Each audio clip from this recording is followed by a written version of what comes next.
జాలం వెను తిరిగి వస్తుంది కాలం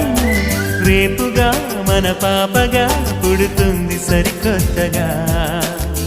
నీవు నాకు తోడుగా నేను నీకు నీడగా ప్రతి రేయి తీయగా పిలుస్తోంది హాయిగా ఇలా ఉండిపోతే చాలుగా నువ్వంటే నాకిష్టమని అన్నది నా ప్రతి శ్వాస